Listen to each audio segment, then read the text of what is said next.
Muy buenas noches a todos y gracias por esta oportunidad.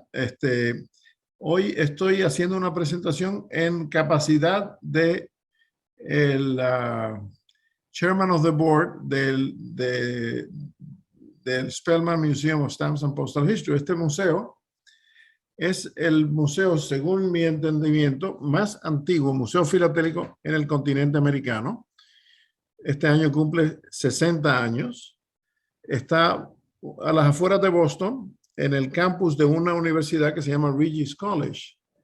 El museo inicialmente fue donado, o en parte, la colección inicial fue donada por el cardenal Francis Spellman, que era un cardenal católico americano, el capellán del ejército americano, y también estuvo en el Vaticano muchos años. Y fue un coleccionista de toda la vida, además que le regalaron recuerdos filatélicos en cualquier lugar que iba, sabiendo la gente que esa era su afición. Y este fue inicialmente un lugar donde reposó sus colecciones, pero terminó recibiendo colecciones de mucha gente famosa y donativos. Tiene una enorme biblioteca, quizás la segunda biblioteca más grande filatélica en los Estados Unidos, después de la American Philatelic Research Library en Pensilvania. Y el museo está abierto al público en general de jueves a domingo. Tiene colecciones muy interesantes que se pueden ver con cita previa y tiene exhibiciones permanentes que se rotan. Colecciones invitadas, colecciones de miembros, temas que se exhiben, depende de la temporada, ¿no? Temas olímpicos, un sinnúmero de cosas para atraer a la población en general. La misión del museo es más que nada educación a través del material postal y filatélico, y recibe apoyo, además de los miembros, ¿no? de la compañía esta Noble Spirit, y el Collectors Club de Nueva York ha sido ha brindado una gran ayuda promoviendo el museo en general. Y esta es una versión de una charla que di en el Collectors Club virtualmente, que la voy a repetir para ilustrar una de las colecciones muy interesantes que tiene el museo. Vamos a ver si puedo. Esta es una foto de la entrada principal del museo. Yo voy, qué sé yo, por lo menos una vez por semana, ¿no? A la institución. Entre las colecciones del museo hay una colección muy importante de historia postal de Hong Kong y los puertos del convenio, del tratado entre Inglaterra o Gran Bretaña y los chinos a mediados del siglo XIX. Esta colección no es una colección completa. Tiene muchas piezas muy interesantes de diferentes temas, todos relacionados a Hong Kong. O sea que como exhibición estaría deficiente, pero tiene material muy importante, cuyo precio en el mercado hoy en día sería en muchos miles de dólares, aunque el precio no es tan importante. ¿Cómo llegó esta colección? Se desconoce. Y eso significa, como no hay papeles de provenance, no sé cómo se dice en castellano,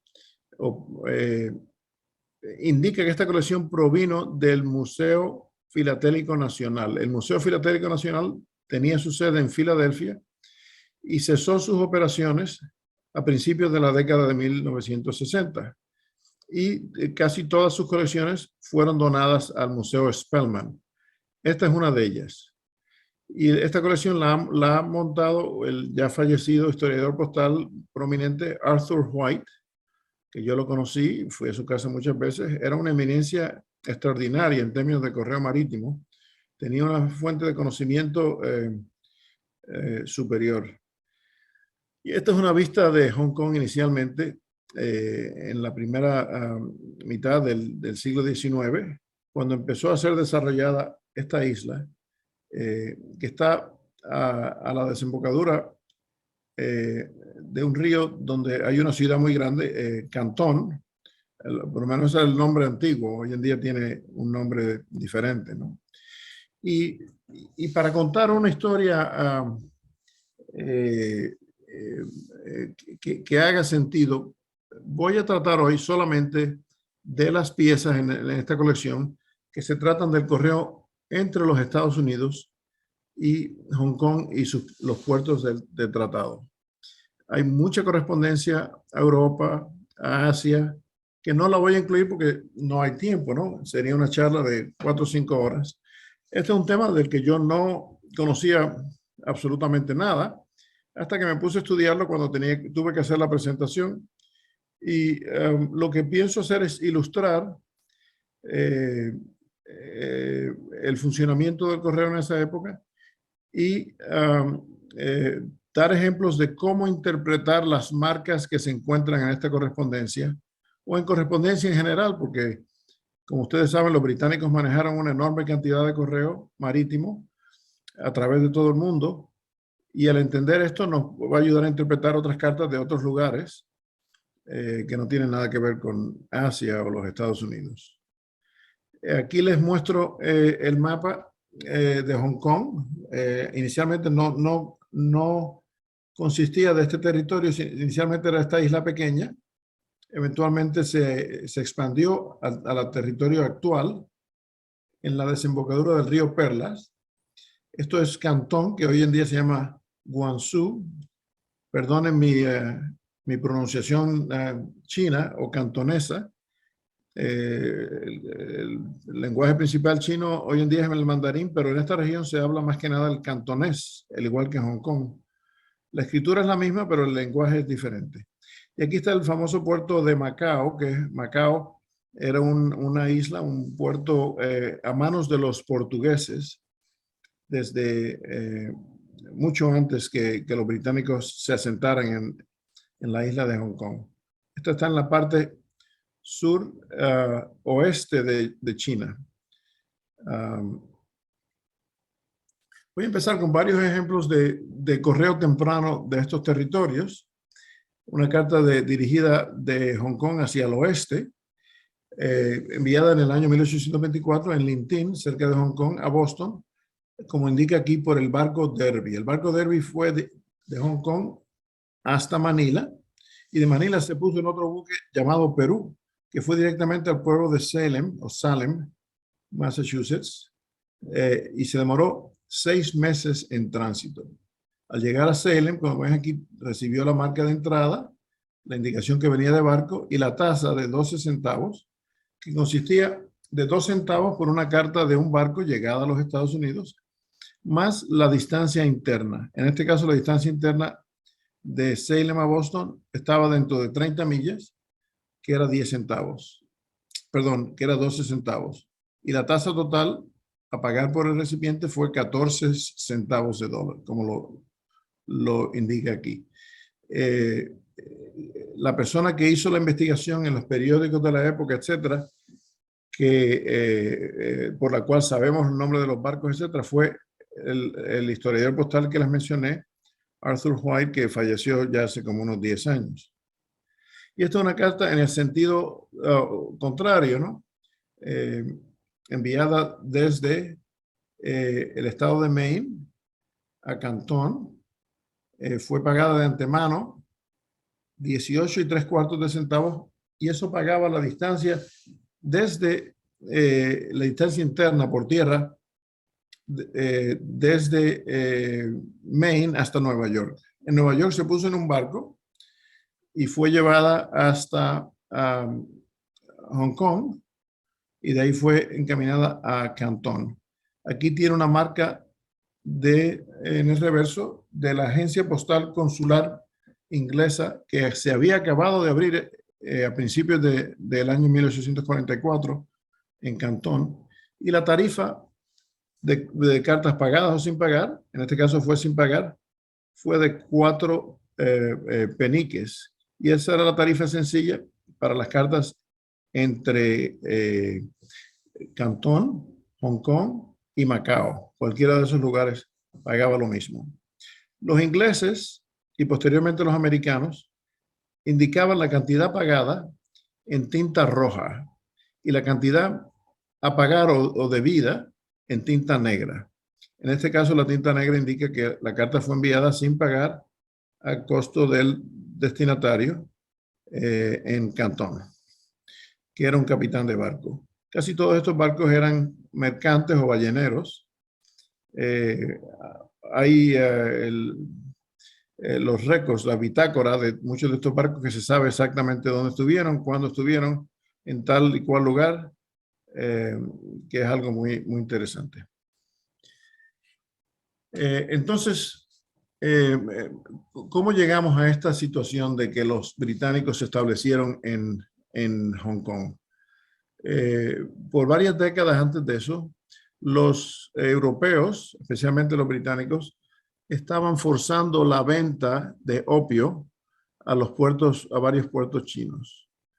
El emperador en aquella época obviamente estaba opuesto a eso, pero las fuerzas militares eran muy desiguales y sencillamente los británicos derrotaron fácilmente a los chinos, impusieron un tratado muy desigual.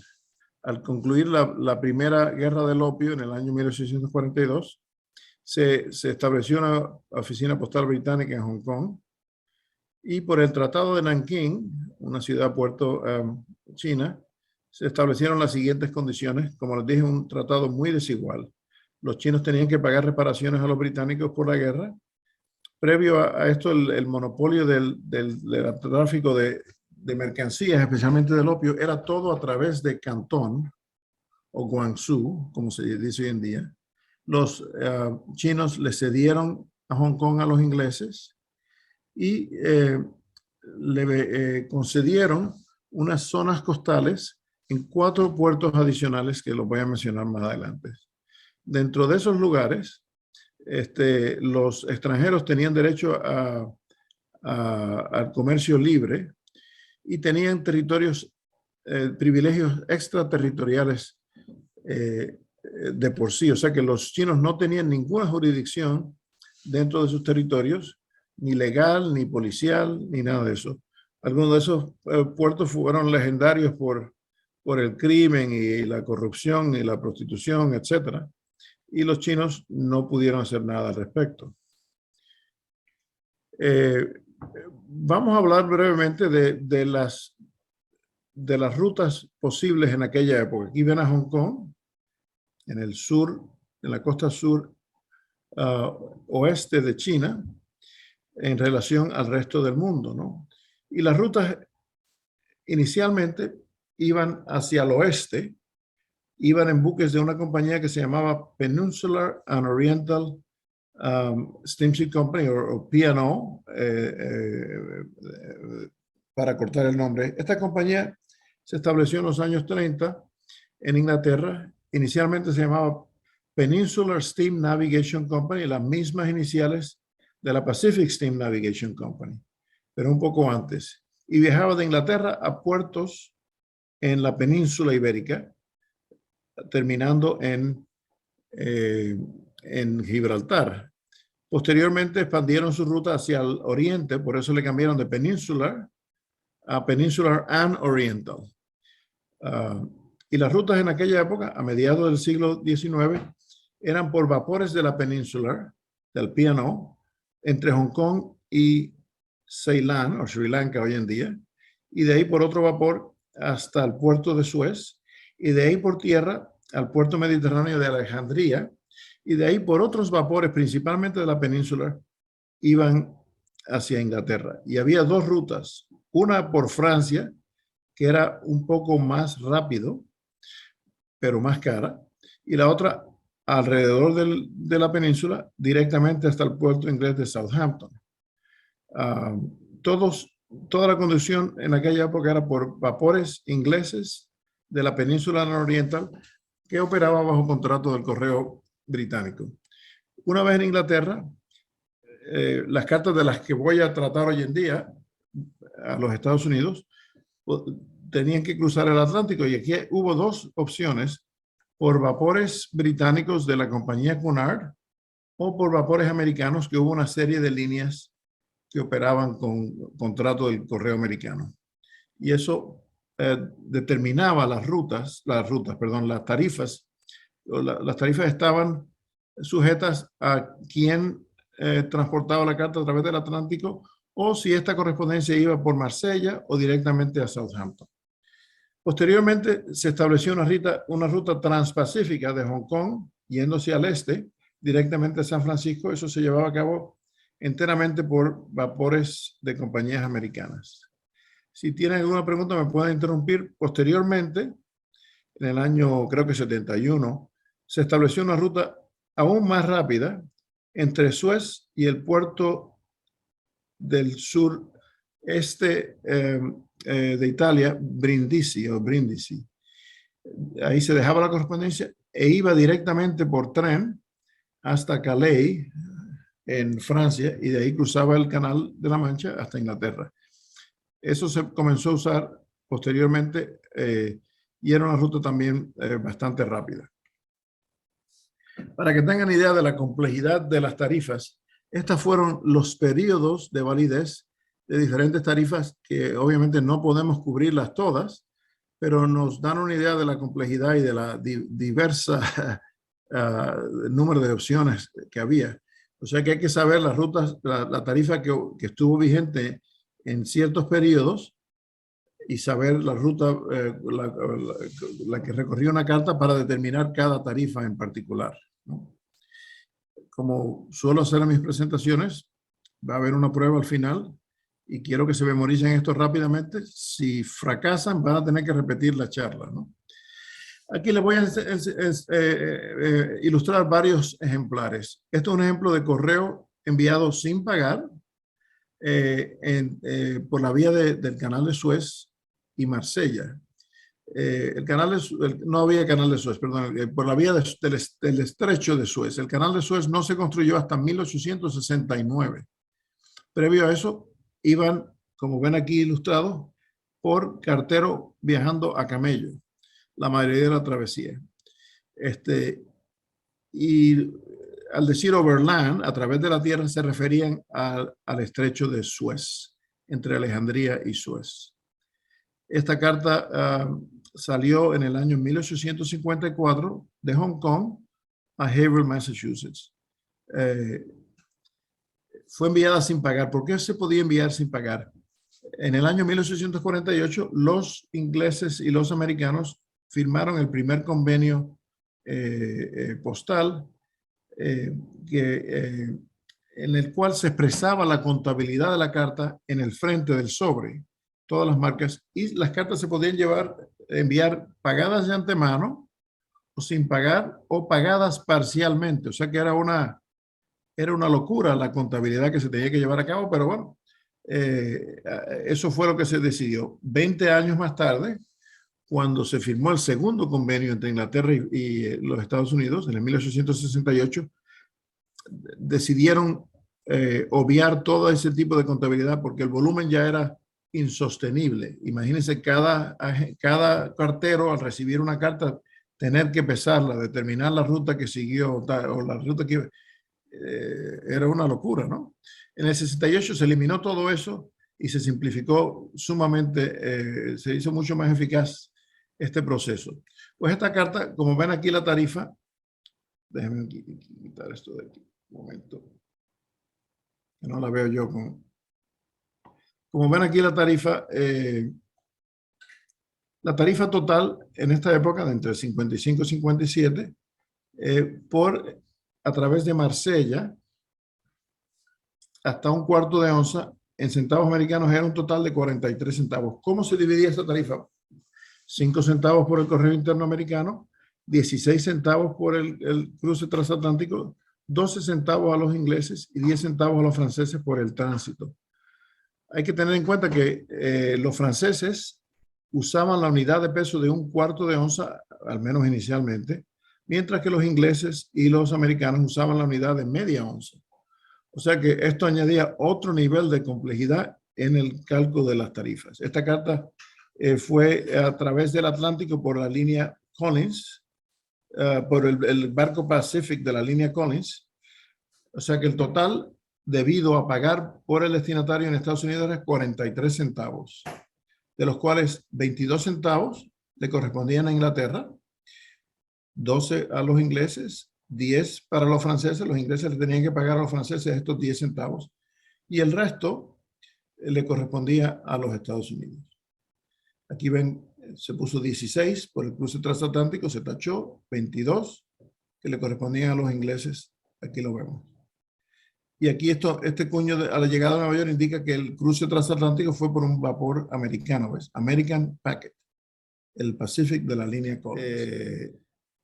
Bueno, vamos a el siguiente ejemplo. Este es otro ejemplo de carta enviada sin pagar por Suez y por Marsella, pero en el siguiente periodo cronológico, en vez del 55 al 57, del 57 al 61.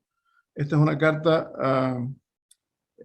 dos cartas del mismo peso, hasta un cuarto de onza, enviadas ambas sin pagar. La tarifa total era 39 centavos.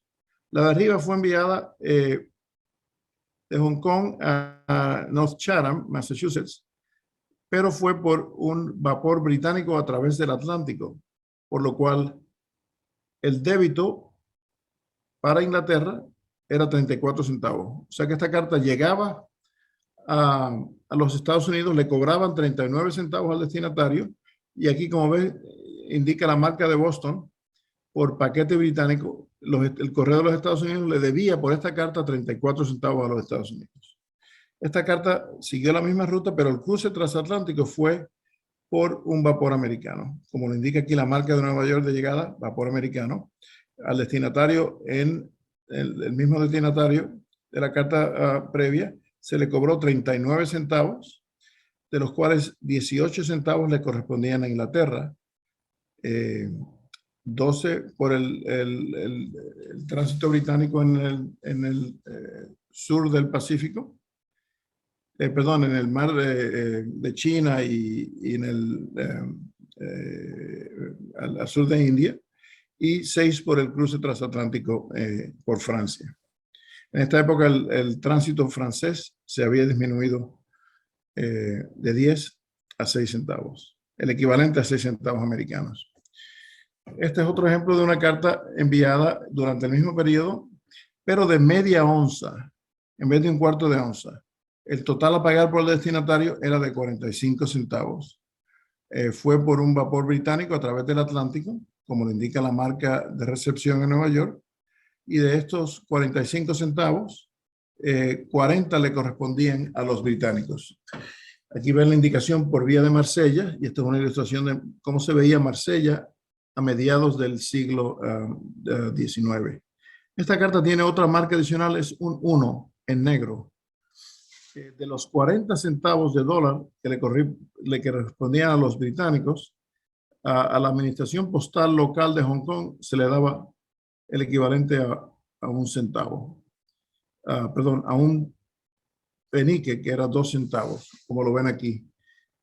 Y eso ocurría a través de todas las colonias británicas en Asia, en el Caribe, en África.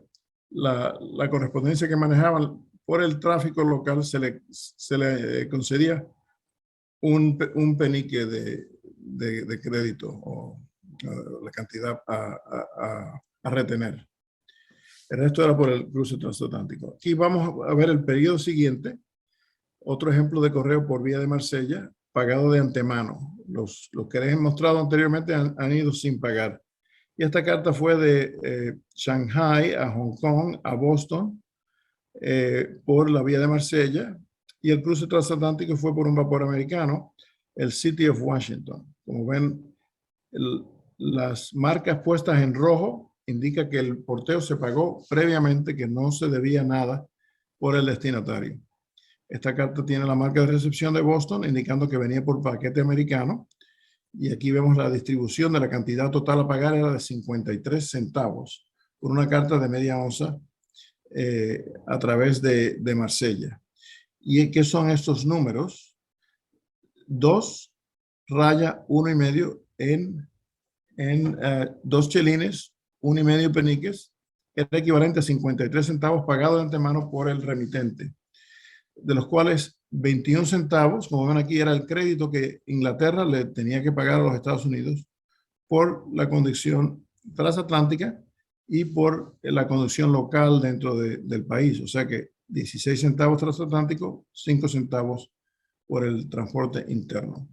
Ya para esta época Francia cambió la unidad de peso. En vez de usar el cuarto de onza, comenzó a usar uniformemente la media onza para este tipo de correspondencia. Y eso simplificó grandemente la contabilidad. Y aquí vemos un ejemplo híbrido, ¿no? Una carta pagada parcialmente por vía de Suez y Southampton, no por vía de Francia. Este es un periodo de tarifas previo a lo que le he enseñado anteriormente, de julio del 49 hasta febrero del 55. Esta carta fue de Hong Kong a Boston por un vapor Cunard transatlántico.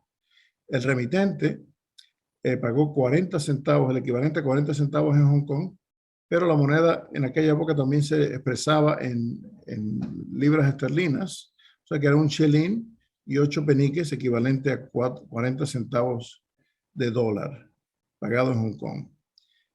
Pero el pago solamente incluía el cruce por los vapores de la península nororiental hasta Suez, por los vapores de la península nororiental hasta por el Mediterráneo hasta Southampton y el cruce transatlántico. Pero no se pagó de antemano el porteo dentro de los Estados Unidos, por lo que la cantidad pagada está en rojo, pero la cantidad debida o a cobrar al destinatario se expresa en color negro. 5 centavos le correspondían a los Estados Unidos a pagar por el destinatario. Es una carta poco usual porque indica el pago parcial de la correspondencia, pero ilustra la complejidad de estas tarifas. Y esta es una vista de Southampton a mediados del siglo XIX. Esta es una carta similar, pero enviada totalmente sin pagar, ¿no? En el año 1860 de Hong Kong a la misma correspondencia en North Chatham. Esto está en Cape Cod, que es un lugar muy famoso de veraneo en Estados Unidos ahora. Esta es una carta de hasta media onza. Fue tasada a 29 centavos, de los cuales 24 centavos se le debía a Inglaterra, equivocadamente, ¿no? 24. Aunque la interpretación fue de 24, pero en realidad parece ser debe ser un 28, que es la tarifa correcta, para un total de 33 centavos a pagar, con la indicación por un cuño poco usual vía Southampton. Otro ejemplar de una carta pagada parcialmente, enviada a través de Suez y de Southampton. Esta carta fue enviada en 1863 desde Hong Kong a Centreville, también en Cape Cod, por vapores de la península nororiental hasta Southampton y después por un vapor americano, el Edna de la línea Inman. Como pueden ver aquí, al recibirla en Estados Unidos se le puso el cuño Nueva York American Packet en negro, indicando que la parte americana no se había pagado. Aquí tiene un 5 arriba del puño. Porque se pagó el equivalente a 40 centavos en Hong Kong. El remitente pagó eso en efectivo, un chelín, 8 peniques, de los cuales un chelín y 7 peniques se quedaba con él el correo de Londres, y el otro penique, como les indiqué anteriormente, le correspondía a la administración postal local de Hong Kong. Los 16 centavos se le debían a los Estados Unidos por el cruce transatlántico en rojo, indicado que su pago fue previo, pero no el porteo interno que se le cobró al destinatario de 5 centavos al entregarse la carta al recipiente, también en Cape Cod, en Centreville. Entonces, a fines del año 1862, se implementó el uso de sellos de correo en Hong Kong. Y aquí ven las diferentes emisiones en estos años. Lo curioso de todo esto es que las denominaciones de estos sellos, todos fueron en números pares, mientras que muchas de las tarifas eran en números nones, por lo que si se franqueaba una carta con sello, obligatoriamente había que pagar en exceso un centavo adicional. estos centavos de Hong Kong eran equivalentes a los centavos americanos, que eran equivalentes también a 2 centavos americanos eran equivalentes a un penique. O sea que un penique británico era el doble de un centavo de Hong Kong y el doble de un centavo americano. Estos sellos no solo se usaron en Hong Kong, sino también en varios de los puertos del convenio y en varios puertos extranjeros, en varios puertos en Japón, etcétera. Pero bueno, eso es un tema muy extenso que no me voy a extender demasiado. Aquí hay ejemplos de los 2 matasellos principales que se utilizaron en Hong Kong. El más común, que hubo por lo menos una docena de variedades, el B62, y uno menos común, que se conocen apenas media docena de ejemplares, no se sabe por qué, el 62B. Este sistema de numeración lo establecieron los británicos a principios de la década de los 50, en el cual la forma del puño determinaba o dependía de la localización de la oficina postal. Por ejemplo, los cuños rectangulares se usaron en Escocia, los cuños en forma de diamante se usaron en Irlanda y los cuños ovalados se usaron en Inglaterra y en el extranjero. Todos ustedes saben, los cuños de las agencias postales consulares extranjeras británicas en Sudamérica, el Caribe, etcétera, todos son ovalados. También se utilizó este matasello muy rara vez, creo que se conocen media docena de cartas, se atribuye a el puerto de tratado o de convenio de Shanghai. Y en la colección de Spellman no hay sobres hay muy pocos, pero sí hay varios sellos con este bonito pero raro matasello usado en Shanghai exclusivamente. Aquí les voy a enseñar varios ejemplos de correspondencia pagada de antemano con timbres postales puestos bueno, por lo menos matasellados en Hong Kong, porque como les dije, estos sellos también estuvieron disponibles en las otras, los puertos de tratado, y las cartas generalmente de esos puertos se enviaban sin matasellar con los sellos, y muchas de ellas se matasellaban a su llegada a Hong Kong antes de enviarlo a su destino final. Este es un ejemplo de una carta durante el periodo de 1861 a 66, enviada a través de Southampton, o sea, no por Francia. Se me olvidó mencionárselos anteriormente, pero la tarifa a través de Francia era un poquito más cara que a través de Southampton, pero se demoraba un poco menos en tránsito que se iba directamente por buque por Southampton. Esta es una carta enviada en 1865 desde Hong Kong al estado de Maine, por vapores de la península Oriental, desde Hong Kong hasta Southampton, y de ahí se puso en un vapor americano de la línea Allan, el vapor Peruvian. En este caso la ruta fue muy interesante por el contrato de esta línea, pasó por Irlanda y se depositó en el puerto fluvial de Quebec. De ahí pasó al pueblo fronterizo de Rivière-du-Loup en la provincia de Quebec, y por el ferrocarril Grand Trunk fue directamente hasta Maine. Como esta carta iba al norte de Nueva Inglaterra, era más rápido dejarla en Canadá que si seguía directamente a Boston o a Nueva York. ¿Qué significan los números? Fue pagado 46 centavos con sellos, la tarifa era de 45, o sea que se sobrepagó por 1 centavo. Eso era equivalente a un chelín, 9,5 peniques, como lo ven aquí. Un chelín, 9,5 peniques. Un penique le correspondía a la oficina postal local en Hong Kong. Y entonces al llegar, aquí vemos la carta, la marca de pagado por vapor americano. El recipiente no tuvo que pagar nada. Aquí hay varios ejemplos de correspondencia pagada de antemano con timbres postales enviadas a través de Marsella. Como les dije, era un poquito más caro, en vez de 45, 53 centavos. Y todos fueron pagadas en exceso por no haber denominaciones con números nones. Todos eran con números pares. Y estas son 2 cartas con la misma tarifa, pero una enviada por vapor británico a través del Atlántico, la de arriba, y una enviada por vapor americano a través del Atlántico, esta de aquí. Esta es una carta doble, esta es una carta sencilla, la de arriba pagó el equivalente a, bueno, 54 centavos, un centavo extra, que eso era equivalente a 2 chelines, 1,5 penique. Un penique, como ven aquí, para el correo de Hong Kong, nada a pagar por el destinatario. Esta carta se originó en Manila y fue llevada privadamente o dentro de otro sobre hasta Hong Kong, donde se puso en el correo.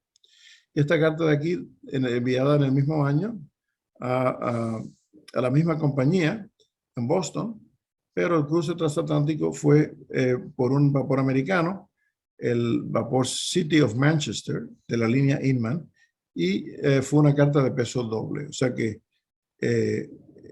se pagó el equivalente a 4 chelines, 3 peniques. 2 peniques le correspondían a la oficina del local de Hong Kong. Y de esta cantidad, los británicos le debían el equivalente a 42 centavos a los Estados Unidos. Como ven, el pago previo todo expresado en tinta roja.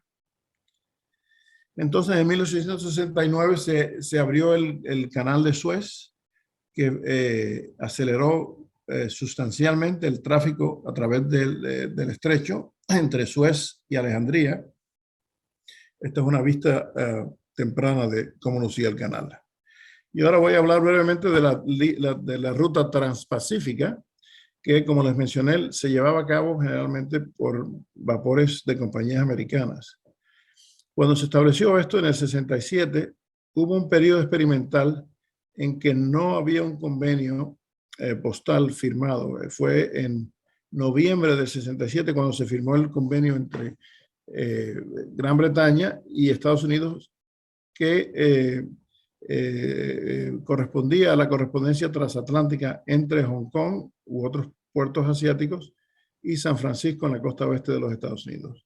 Esta carta fue enviada antes del convenio, en que se tenía que pagar tanto la cantidad en Hong Kong como la cantidad en Estados Unidos. Esta carta fue pagada de antemano 16 centavos, 2 sellos de 8 centavos de Hong Kong, de los cuales 2, no me acuerdo dónde está el número 2, pequeño por ahí, le correspondían a la oficina local postal, la oficina postal local en Hong Kong, 2 peniques, y al llegar a Estados Unidos se trataba como una carta sin pagar, ¿no? 10 centavos por un cuarto de onza, esta era una carta doble, se tasó 20 centavos a pagar por el destinatario en San Francisco. Y aquí están las marcas de llegada en San Francisco. El Colorado era un buque de la Pacific Mail Steamship Company, haciendo recorrido transatlántico, y esto es como se veía San Francisco en la década de los 60, ¿no? Había crecido grandemente en menos de 20 años de la invasión de gente explotando las minas en la región. Y a partir del convenio angloamericano del noviembre del 67, se facilitó mucho este tipo de correspondencia. Se permitía al remitente pagar de antemano todo el porteo hasta el destinatario, tanto en las cartas de Estados Unidos a Hong Kong o a Asia, como en el sentido contrario. En este caso estoy hablando solamente de las cartas de Hong Kong, por eso les enseño esta carta, enviada en 1872 de Hong Kong a San Francisco, una carta sencilla pagada 8 centavos, que era equivalente a 4 peniques, pagado, como ven en rojo, por el vapor Alaska de la Pacific Mail Steamship Company. Muy simple fue la tarifa. Y aquí les pongo ejemplos de los primeros puertos de tratado, aparte de Hong Kong, era Shanghai, Ningpo, Fuzhou, Amoy y Cantón. Aquí está la colección de esos puertos. Esta es la isla de Formosa o Taiwán hoy en día, ¿no? Que es semi-independiente, y su relación a estos puertos y a Hong Kong. Además de las cartas que se enviaban con franqueadas sin matasellar, eventualmente estas localidades empezaron a usar sus propios matasellos ovalados. Shanghai tenía S1, Ningpo N1, Fuzhou o Fuzhou F1, Amoy A1, pero también usó el D27 raras veces, y Cantón era el C1. Les voy a mostrar unos cuantos ejemplos. Esta carta salió de Amoy en 1870, enviada a Nueva York, a Brooklyn, a través de Hong Kong, por la vía del Pacífico. El sello se puso en Amoy, ven aquí el matasello en el reverso, el fechador en el reverso, se mataselló a su llegada a Hong Kong y fue enviada por el buque Great Republic de la Pacific Mail Steamship Company directamente hasta San Francisco. Aquí está la marca de llegada en rojo, indicando el pago previo.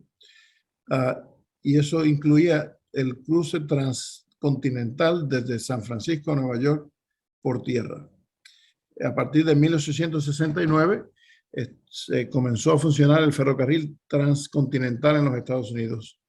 Y esta carta muy probablemente fue por ferrocarril hasta su destino. Esta es otra carta dirigida a Nueva York desde Fuzhou o Fuzhou, como ven el fechador en el reverso. Los sellos se aplicaron en Fuzhou, se matasellaron a su llegada a Hong Kong. Esta era una carta que pagaba la ruta por Marsella, como indica aquí, vía Marsella. Pagó el destinatario, el remitente, 54 centavos, equivalente a 2 chelines, 1,5 peniques, de los cuales un penique le correspondía a la oficina postal de Hong Kong. Como fue por un vapor británico a través del Atlántico, los británicos se quedaban con la mayoría del porteo, excepto por los 5 centavos que le correspondían a los Estados Unidos por la conducción dentro del país, que habían sido pagados de antemano, y esto indica que 5 centavos se le daba de crédito a los Estados Unidos.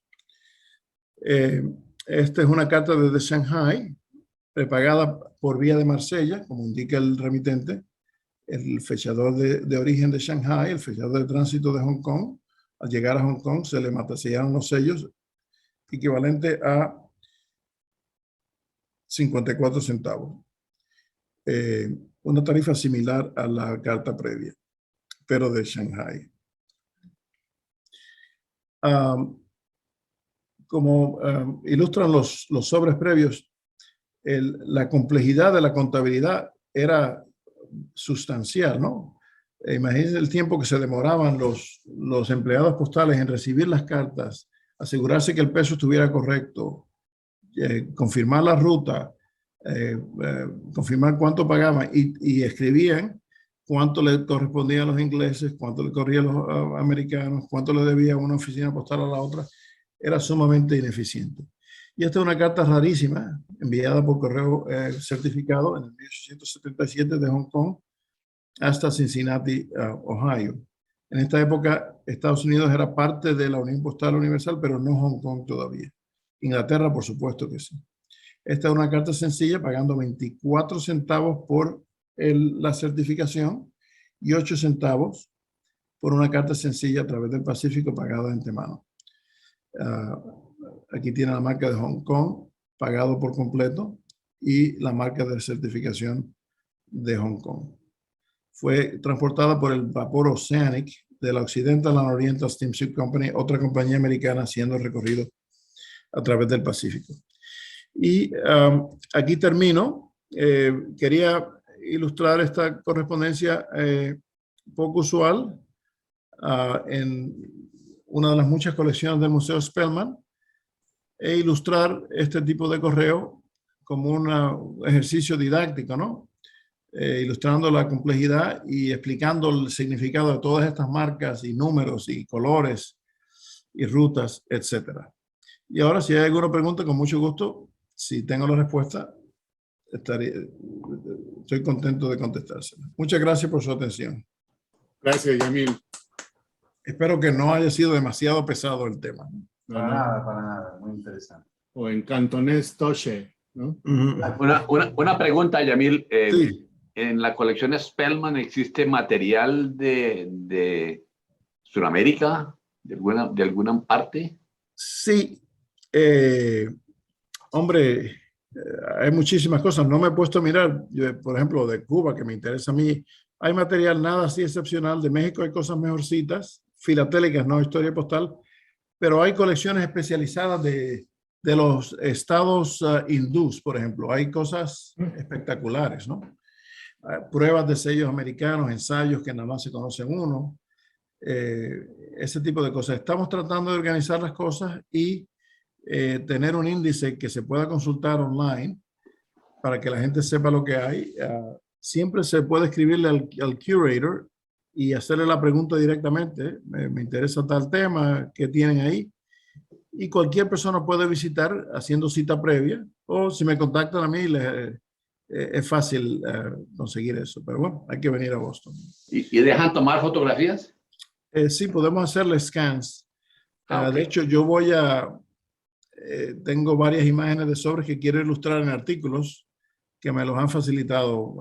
Bueno, yo tengo un poco de influencia ahí, ¿no? Así que Por no. supuesto. Eso Adelante, ayuda. Jorge. Sí. Oye, gracias, Yamil. Interesante, muy interesante presentación. Oye, hay un tema que lo mencionaste, pero no explicaste el por qué. A lo mejor conoces el por qué esa baja de tarifa que tuvieron los franceses. Sí, en una de las piezas mencionaste que Sí, cambiaron la tarifa. sí, en 1857 el tránsito francés se redujo por eficiencia, volumen y eficiencia. Aplicaba también el correo con España, ¿no? Casi todo, no casi todo, pero la mayoría del correo entre Inglaterra y España, o a través de Inglaterra y España, se conducía por vía de Francia, ¿no? Como pasó en el siglo XIX, las tarifas postales bajaron muchísimo a medida que el sistema se hizo más eficiente, ¿no? Por ejemplo, en Estados Unidos empezaron en 5 centavos, se redujeron después a 3 centavos y eventualmente a fines del siglo XIX a 2 centavos. O sea que eso hoy en día es inconcebible, pero era cuestión de volumen y eficiencia de los métodos de transporte, ¿no?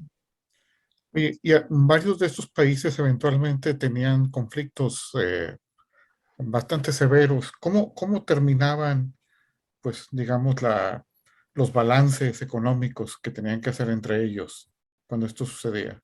Bueno, eso fue lo que sucedió en 1868. Se dieron cuenta de que no vale la pena llevar esa contabilidad. Sencillamente dijeron, mándalas pagadas o sin pagar. Las pagadas te quedas tú con el dinero, las sin pagar me quedo yo con el dinero, y al final de cuentas era más o menos equivalente. O sea que a partir del 68 toda esa contabilidad se desapareció porque no era eficaz, y a fin de cuentas se dieron cuenta de que no era necesario porque acababa más o menos igual, ¿no? Y lo mismo sucedió con Canadá, ¿no?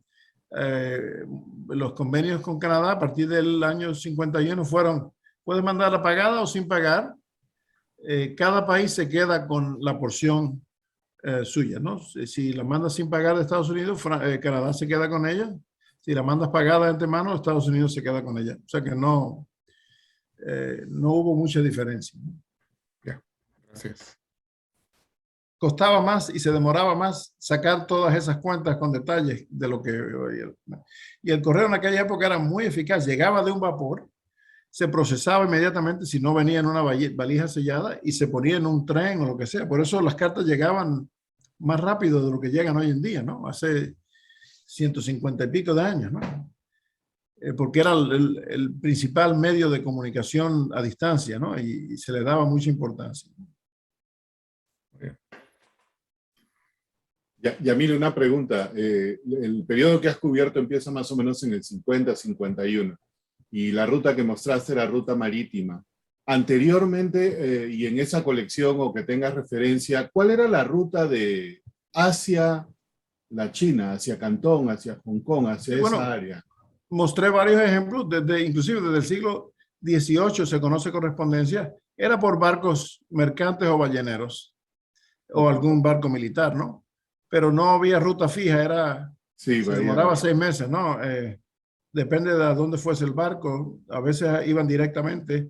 Por ejemplo, el puerto de Salem, de donde es mi esposa, aquí cerca de Boston, famoso por las brujas, había un volumen de tráfico marítimo enorme con China y el sureste de Asia, al punto que mucha gente en Asia pensaba que Salem era un país, no era un puerto, ¿no? Porque había tanto volumen que decían The Country of Salem, porque había tanta embarcación, pero era todo por buques particulares sin ningún contrato, ¿no? Sin ningún acuerdo. Era a la voluntad de la tripulación del barco, ¿no? Y Que generalmente se esmeraban mucho en hacer eso, ¿no? En cuanto llegaban a un puerto donde había correo, la depositaban, ¿no? claro. Ok, gracias. Ahí está Mauricio con la mano en alto. Gracias, Yamil, por tan bonita conferencia. Ojalá que decías hacer una parte 2 o parte 3 con el otro material que hay en el Museo Spellman. Cuando me retire. Ok. Con relación a este montón de tarifas que nos enseñaste, estas se aplicaban, digamos, por estación, porque me imagino que a veces hasta el clima influía por qué ruta el barco podía agarrar. Supongo que en época de tifones no convenía navegar por algún lado o navegar por el otro, pero en Hong Kong, digamos, la gente podía escoger la ruta o eso se predefinía antes, el servicio postal recomendaba por esta o era a libre elección del usuario. Bueno, parte de la ruta fue muy consistente y no había ninguna opción. Por décadas, el correo entre Suez y Hong Kong se llevaba a cabo por vapores de la península and Oriental. Casi todos se detenían en Colombo, ¿no? Sri Lanka o Ceilán. Cambiaban de vapor, o sea que eran dos vapores, uno de Hong Kong a Ceilán y uno de Ceilán a Suez. Sí. Lo que sí se podía escoger posteriormente, que lo indicaban las cartas, ahí era a discreción del remitente. Se iban por Southampton, que era más barato, pero un poco más lento, o por Suez, perdón, o por Marsella, como vieron muchas cartas. Si no se indicaba nada, generalmente iba por Southampton, porque era la más barata, ¿no? Default, como se dice en inglés. Sí. Y posteriormente por Brindisi, o Brindisi, no sé cómo se pronuncia correctamente los italianos, ¿no? A partir del 71. O sea que sí había ciertas opciones, pero la opción hasta Suez no había opción, era una ruta fija. Y que yo sepa, esto no es mi área de especialización, fue muy consistente a través de todo el año por vapores de la península siguiendo esa ruta. Tampoco había una salida al mes, una cosa así, ¿no? Y posteriormente más frecuente, o sea que no había demasiadas opciones, ¿no? Entiendo. Gracias. Sí. En Brindisi, Yamil. Sí, gracias. Sí, porque ahí uno coge el ferry para ir de Italia a Grecia. Sí, pero creo que algunos americanos lo pronuncian Brindisi, pero bueno, es Brindisi como los italianos. Sí. Eso yo pensaba. Sí. La ruta de Suez es también la ruta que las cartas que venían de las Filipinas tomaban hacia España, ¿no? Muchísimo, sí, porque la otra opción era a través del continente africano, que era larguísimo, ¿no? Sí. Sí, por correo overland, desde los años 20 y 30, los británicos tenían un sistema a través del istmo de Suez. Había un encaminador famoso, William Waghorn, no sé si lo han oído, Care of Mr. Waghorn. Hay docenas de marcas de ese tipo. Andrés, estás en mute, estás mudo. El teniente Thomas Fletcher Waghorn. Thomas, no William. Thomas Fletcher Waghorn inventó la ruta esta y no le creyó nadie, porque él la inventó para la India. La idea era llegar hasta Port Said, de ahí cruzar o Alejandría en camello hasta Suez y a partir de ahí un nuevo buque. Y esto era básicamente para la India. Y la correspondencia hasta ese momento, hasta el año 1836, se hacía preponderantemente por Cape Town, o sea, dando la vuelta al cabo de Buena Esperanza para ir hacia el Océano Índico. Y este hombre mostró que se podía ganar hasta 60 días de velocidad yendo con el camino del camello desde Alejandría a Suez. Y son muy lindas las cartas duplicadas, donde hay una ida por Cape Town y la otra ida son muy raras. Yo tengo una pareja de esas, venidas por el camino de Walkhorn y por el camino de Cape Town. Después había otra particularidad. A la P&O no se le permitió el uso del canal durante los primeros años, porque no habían hecho un arreglo. O sea que tuvieron que seguir usando, aun cuando habían abierto el canal, la P&O no podía ir. Por ahí tenía que llevar la correspondencia, seguir con el camello y luego le permitieron. Muy interesante, muchas gracias. Sí, y hay por lo menos una docena de cuños muy interesantes, Care of Mr. Waghorn, y muy caros, ¿no? Valen miles de dólares los otros. Sí. Te puedo mostrar unos cuantos de esos, porque yo hago el correo marítimo de la India, de y hacia la India, hasta 1914, y desde 1836 hasta 1840 y algo fue este correo de Waghorn, que era teóricamente experimental, hasta que todo el mundo lo adoptó, ¿no es cierto? Porque Sí. era mucho más veloz. Sí, pero es cierto, mucho correo a India, Filipinas, inclusive Australia, Indonesia, pasaba por Suez, ¿no? Señor. Ujú.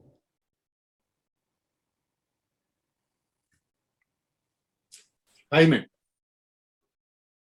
Muy interesante, Yamil. Gracias. Y tal vez se me escapó este dato, pero quisiera preguntarte más o menos ¿cuándo terminó este tratado, este acuerdo para el uso de estas oficinas postales extranjeras en China? ¿Fue la rebelión de los Boxers o fue antes o cómo se acabó? Bueno, el tratado era por un número fijo de años, ¿no? No era a perpetuidad. Hong Kong fue a perpetuidad y después se cambió a 99 años, ¿no? A fines del siglo XIX. Los nuevos Eventualmente, territorios. ¿perdón? Los nuevos territorios. Eventualmente se cedieron de vuelta a los chinos. Ese es un área que no conozco mucho, o sea que no te puedo contestar con certeza, pero me parece que el convenio era por un número fijo de años. Mi pregunta iba dirigida porque debió haber llegado el punto que la correspondencia entre China y Estados Unidos debió de haberse acelerado mucho vía directo San Francisco cruzando el Pacífico, sin necesidad de ir a Europa. Claro. ¿Cuándo el fiel de la balanza, cuándo cruzó y se hizo más práctico el correo pacífico? A partir del 67 empezaron varias compañías de vapores americanas a llevar el correo. Además de los puertos de convenio iniciales, hubo un par de docenas de puertos adicionales. Hubo otras guerras de opio y se forzó a los chinos en abrir otros puertos comerciales. O sea que aquí yo solo mencioné los primeros 6, pero hubo muchísimos otros puertos de convenio que utilizaron sus propias marcas, etcétera. Esto es un tema muy extenso. Los europeos humillaron, no hay otra manera de decirlo, por un siglo por lo menos a los chinos, que a pesar de tener un avance cultural... Ahí viene la revancha, no te apures, ahí viene la revancha. Y ahora están desquitándose, ¿no? Exacto. Pero bueno, sencillamente los obligaron a hacer, y cuando intentaron rebelarse, ¿cómo se llama? A fines de la rebelión de los Boxers, a fines del siglo XIX, la suprimieron brutalmente, ¿no? Los ingleses con sus aliados, los americanos estuvieron envueltos ahí también. Eso fue junio de 1900 hasta julio de 1901. Fue un año y fue una alianza. Participaron los austríacos, americanos, ingleses, franceses y los rusos. La correspondencia de algunas de las oficinas, digamos, los alemanes participaron con su marina. Fue muy importante la participación de la marina alemana en ese conflicto. Fueron muchísimos barcos establecidos en el este de Asia, barcos que fueron al este de Asia de refuerzo y barcos de transporte, pero muchos barcos. Sí. Los americanos también, por supuesto. Gracias, Yamil. Sí, por nada, gracias a ti, Andrés. Tú sabes de Las próximas preguntas, Andrés, directamente, por favor. No, te cuento. Tengo un exhibit sobre marina alemana en la guerra Boxer. Sí. Y bueno, y a partir de principios del siglo XX empezaron los alemanes a tener colonias a través de África, etcétera, ¿no?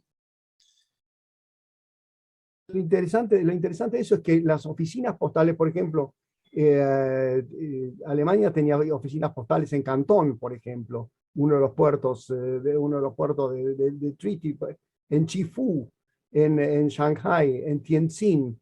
Tenían también oficinas postales, no eran colonias, eran simplemente oficinas postales, o sea, tenían derecho a manejar su correspondencia. Y lo mismo pasaba con algunos de los otros países europeos, como bien dijiste vos, fueron forzados, bueno, era otra época. Sí.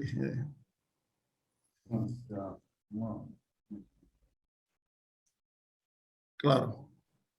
¿Alguien más por ahí? ¿Alguna pregunta o comentario?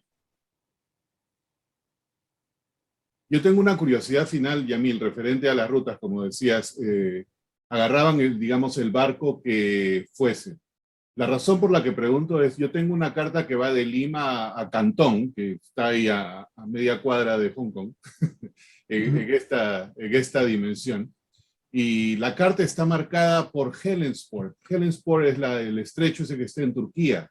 Entonces, cuando yo la conseguí, esta carta venía con una descripción que decía que había tomado la ruta de la seda, que a mí me parece muy exótico porque ya son cientos de años después que haya ido por ahí, pero el hecho que está Hellensport, ¿se conocen cartas que hayan ido de Europa hacia el Asia por tierra?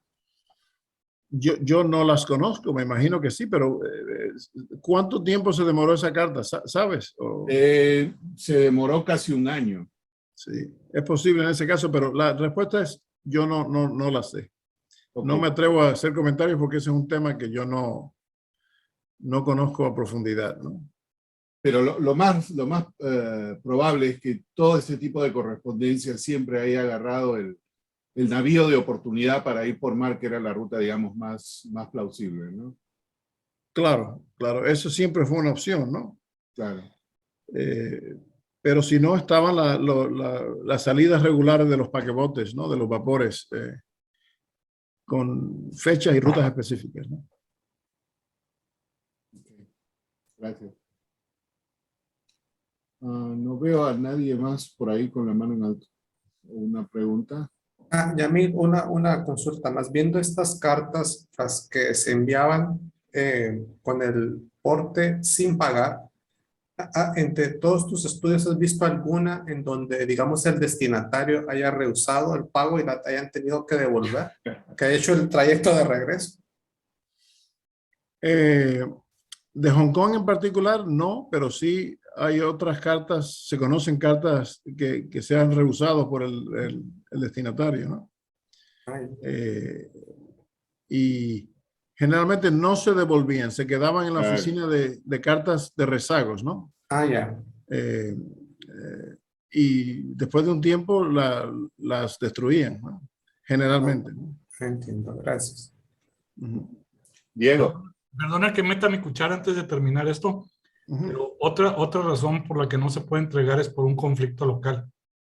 Porque sí conozco una carta, ya es posterior, ya es de 1914, 13, 14, que fue regresada justamente a Hong Kong porque no pudo ser entregada en México por el conflicto que existía. Entonces, por eso se regresó, no porque no quiso pagar. Sí, lo mismo durante la guerra hispanoamericana, ¿no? Se interrumpió el servicio postal entre Estados Unidos y España y sus territorios, ¿no? Diego o Miguel. Sí, lo mío es un detalle nomás, pero ¿hay algunos sellos que están preobliterados, puede ser? Porque me da la impresión que hay unos sellos que el matasello no pasa al sobre. O que no. Estuviera incluso cortado en las puntas, ¿puede ser eso? No me he fijado en eso, la verdad que no. Por no ejemplo, me la parece primera carta que mostraste. Que tenía 3 sellos. Sí, esa me parece que estaba preobliterada. Déjame Después ver. más adelante vi otras también. La última. La última carta. Sí. Bueno, déjame ver. Yo creo que es por casualidad más que nada, pero... No, pero déjame ver. fíjate, vas a ver que el matasello está cortado incluso. ¿La ven? Ahí. Sí. Sí, No, pero... esa no. esta Esa no, no. pero... No, pero fíjate la primera que mostraste. Sí, más atrasito, Yamil. Estoy tratando. Ok. Ok.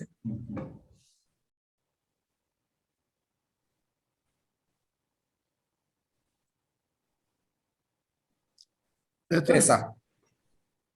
Esa, por ejemplo, ¿ves? El matasello no pasa al sobre. Y ni Y se ve que está cortado. Por ejemplo, el de 4 centavos está cortado ahí en la puntita. Ni pasa a la siguiente estampilla, digamos No, aquí. nada, no. Para mí son preobliteradas esas. Bueno, no conozco esa práctica, no sé qué decirte. Claro. Yo creo que es casualidad o esmero del empleado. Bueno, pero no, la verdad es que no sé, francamente. Pero sí, tienes razón, es difícil de verlo ahí. Ahí no se ve, hay una más posterior que se ve bastante, pero esta se nota también. A ver, si vas pasando de a poco, alguna vamos a pescar, a ver. No, esa no. En la que mencionaste que es especial, la última, también se nota eso. Puede ser. Hay una que es muy patente que está Esta es la preobliterada. última. Sí. Esa. Esta, por ejemplo. No, ahí parece que agarra en la esquinita. No, la esquinita está en la Aquí. estampilla. No, ahí. Ah, perdón, la otra dices. Ah, No. es Esa. cierto. El sello, el otro sello. ¿Ahí? No. No No agarra. pasa al sobre. El diente. Ah, es Déjame cierto. ver. Déjame ver si puedo hacer algo aquí. Sí. Ahí. Pero la L de California sí está sobre el sello, entonces la L de Cal que dice ahí CAL, parece que está escrito sobre el sello. Posterior. Sí, bueno, en crayón azul, ¿no? Sí. Y aquí parece, bueno, no sé. La verdad es que no sé, no conozco esa práctica, pero como les he dicho, esta no es un tema que yo haya estudiado mucho. Interesante ver eso, ¿no? Bueno. Diego. Va, Yamil, felicitaciones, siempre Gracias. temas interesantes. Una inquietud, un comentario que hiciste, en el caso del transporte de España, entre el 50 y el 80 o 75, ¿Inglaterra tenía un convenio con España o era más bien Francia y España para el envío y el paso de transporte? Los dos. El primer convenio entre España y Inglaterra fue el 1 de octubre de 1858. Bueno, se implementó en octubre del 58. Y reducía un poco la tarifa previa. Previo a eso no se podía pagar de antemano cartas de España a Inglaterra o viceversa. Todas iban pagadas hasta la frontera de Francia con España o viceversa, hasta la frontera de Francia con Inglaterra. No fue hasta octubre del 58 que el convenio anglo-español se implementó. Y no solo eso, permitió el transporte de la correspondencia de España a prácticamente todo el mundo por medio de vapores británicos. Eso aumentó la correspondencia de España al extranjero exponencialmente. De hecho, la mayoría de las cartas a Sudamérica del periodo de la época de los vapores fueron por vía de Inglaterra, si se fijan, a prácticamente todo Sudamérica, inclusive a México. La gran mayoría fueron por vía de Inglaterra, ¿no? Ok, gracias. ¿Cómo no? Yamil, una consultita extra. En aquella carta que tú nos mostraste, que dices que pagó 24 en vez de 28, yo sí creo que es un 8. Es un 8. Esa fue la descripción que porque a lo mejor había algo que al doblar el papel no trazó todo el... Sí, es un 8. Déjame buscártela. Sí, esa fue la descripción de Arthur White, pero mirándola con detenimiento, es un 8 diagonal. Déjame ver.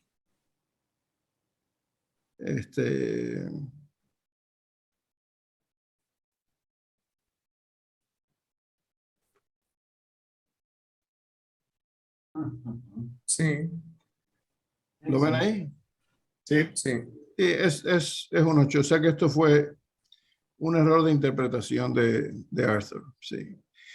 Es sumamente raro el encontrar errores de contabilidad en esa época.